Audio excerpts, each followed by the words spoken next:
One of the things that I keep saying to people is a lot of companies thought about, are we recession proof? Nobody had ever thought, are we pandemic proof, right? And the easiest example is take like a barber in New York City. They would say all day long, oh, I can last through a recession. Everyone needs a haircut. Now all of a sudden, literally the government has mandated go home, right? And revenue goes to zero, and can they pay their rent, et cetera. And you kind of, again, do that tracing back, and you saw like Tom is a big real estate guy who's got a bunch of hospitality real estate, and he came out pretty early and said, look, I need help because I can't give the rate of rent abatements and the things that you want me to do for these companies because I've got people that I owe money to. And you kind of go through the circle of that flow of cash, and you realize like almost every industry is now turning to the government and saying, hey, I need a bailout, right? I mean, literally the movie theater, the reason why that data came out is because they're asking for a bailout. Right. And this is where the rubber meets the road, because, right now, before all of this happened, the government was already a third of GDP. And, we are now, after all of this is going to be said and done, because I think the odds that we're going to be sort of in the $8 to $10 trillion range is probably very high, which essentially means that, this year at a minimum, 55 to 60% of GDP is going to be government sponsored. But for the foreseeable future, we're going to basically be very reliant on the government. The federal government. And then, there's another impeding sort of cataclysmic wave that we have to deal with, which is not just all these companies, but all the states and all the municipalities and counties and cities that are just going to be completely upside down on debt, but they have dramatically less flexibility than the federal bureaucracy does in basically, obviously, just printing money. So we have a very difficult moment here, where what we have realized is that in the search for efficiency, we have abandoned resiliency.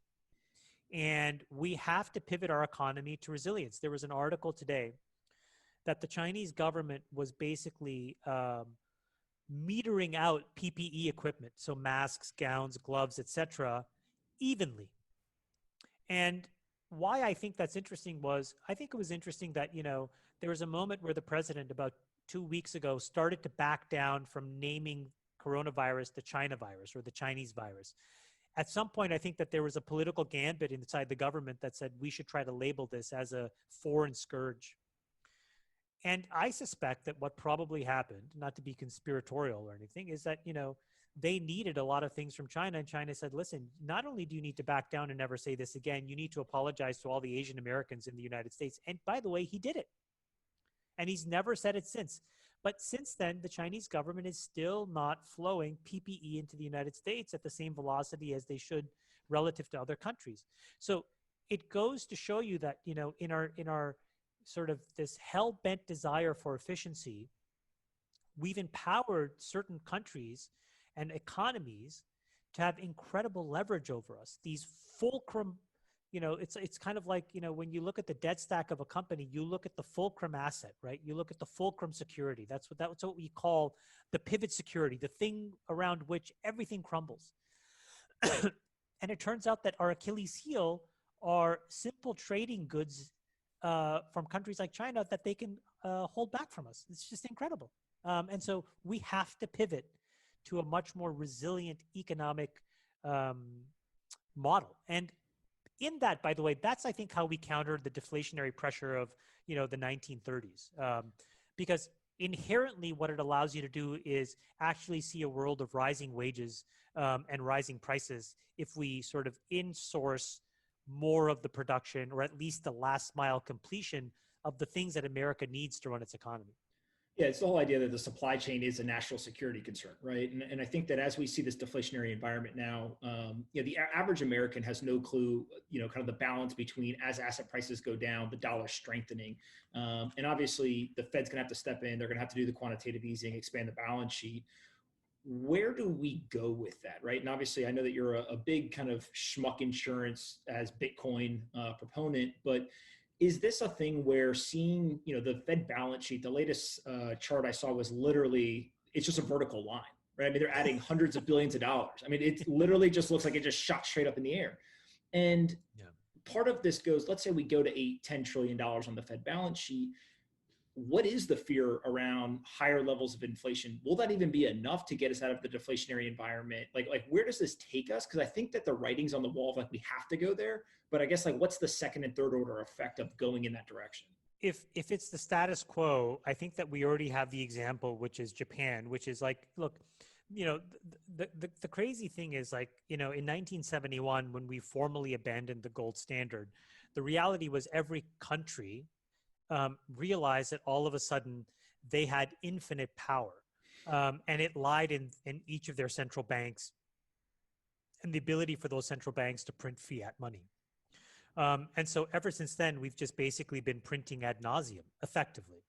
And what Japan has really shown over the last 20 years is as long as I keep buying my own debt, everything's going to be okay because, I'm paying myself back. And so I'm just round tripping money constantly. I can keep this whole thing afloat for a very long time. So the idea that the typical rules of, debt to GDP matter, they kind of matter, but they don't. Now, America has a different problem in that it has always been the reserve currency. And there's a lot of foreign entities, governments, and otherwise that own American debt, which is a little bit less typical than in Japan. It's true that other people own the Japanese debt, but overwhelmingly it's the Japanese government. So, the United States can go and play this game for a while, but eventually it comes home to roost because you're going to have to start issuing paper at a higher and higher risk premium. The question is, how do you do it? And this is where things become very complicated. And so unless you find a way to break this deflationary cycle, so one can be an explicit decision to just refactor your economy. And I would advocate for that, which is, we decide that, the way to sort of create inflation, meaning how do you grow your way out of this? So not how you issue debt to drive GDP higher, but how you actually grow your way out of this is by putting enough money in the system to actually create incentives to do things differently that actually cause prices to go up. And I think the only way to do that is to economically incentivize and essentially mandate things to be much more domestically created and produced. Because it gets us closer to full employment and it allows people to be more competitive in the job market. And it forces companies to pay employees more. It forces companies to then charge more for their products. And we break the back of this deflationary cycle because we were already on it after 2008 with QE. I think we're going to go faster and faster towards this wall. And the only way you can slow down and veer away from this wall, and I'll tell you what the wall is in a second, is by basically forcing some kind of inflation. In the absence of that, the wall is debasement. It's basically just saying, okay, it's not worth as much anymore. Sorry. And to be very honest, and I don't mean to say this as flippantly as it's going to come off, but that's what third world countries do. It's a dictator playbook. Get all the assets and just print money. And it's not what the American economy should do. It's not what America should do. And it's not what the reserve currency of the world can really afford to do. So I think the only solution is path one. And it's going to require us to really look at competition, corruption, regulatory capture, economic incentives in a very different way. We're going to need a new deal. We're going to need a massive stimulus package that incentivizes building things, creating things, repatriating supply chain back to the United States. And in that, I think there's a way out of this.